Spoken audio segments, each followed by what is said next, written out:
Apartheid, ségrégation, la seule chose que je veux dire moi, c'est que c'est plus possible. Pourquoi est-ce que je dis tout ça? Parce que tout ce que j'ai entendu tout à l'heure me conforte dans cette position-là. Moi, mes parents sont issus du Sénégal, j'habite en banlieue, je suis l'un des plaignants. J'ai oublié de vous dire que je suis enseignant de français, histoire, géo. Quand j'arrive au palais de justice, donc, on est dans le premier arrondissement de Paris.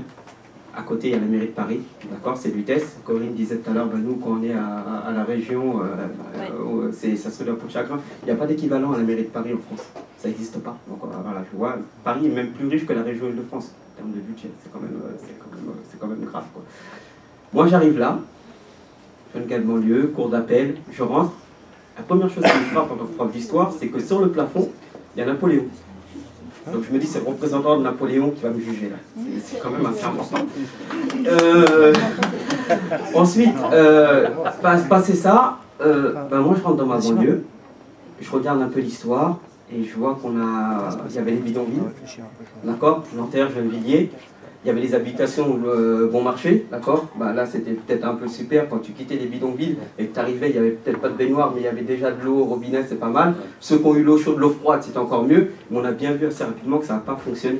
D'accord. Quand vous regardez le 16e arrondissement, quand vous regardez les grandes artères qui ont été faites sous le baron Haussmann, sous Napoléon III, donc ils savent faire. On a ces méthodes de travail-là qui ne sont pas utilisées dans nos territoires à nous, donc les quartiers qu'on dit relégués.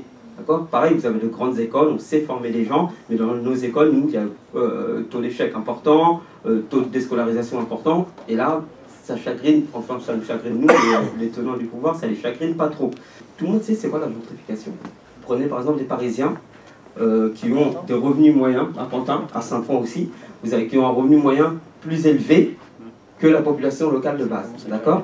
Donc là, on commence à installer des métros. Vous voulez voir si votre quartier est en gentrification, vous regardez deux choses. Est-ce que vous avez un caviste qui s'installe? Est-ce que vous avez Paul qui s'installe? Si c'est le cas, vous dites que vous êtes peut-être dans un processus de gentrification. Et là, vous avez les impôts locaux qui commencent à monter. D'accord? Vous avez les services et les commodités de meilleure qualité. Là, vous dites, mais comment ça se fait qu'ils le font maintenant alors que nous, ça fait des décennies qu'on le réclame, ça c'est parfait. Et là, comme il y a des populations un peu plus cossues, vous avez à Pantin aussi, vous avez l'école Montessori maintenant. Extrêmement intéressant, d'accord? Nous on demande des écoles de qualité depuis longtemps, là on nous met du Montessori. Voilà, donc vous savez que ça émane d'une volonté politique. On a un retour sur l'histoire, on sait maintenant ce qu'ont été les banlieues, on sait que ça émanait d'une volonté politique, on sait qu'on n'a plus envie de vivre dans ces conditions-là, on sait qu'il y a des tenants du pouvoir, que nous aussi on a les moyens de faire, qu'on a des réseaux, qu'on sait faire, qu'on a une méthode, qu'on a une maîtrise de la langue, et qu'aujourd'hui, on va les acculer, ce public-là, et qu'on fera monter nos revendications au sommet. Merci.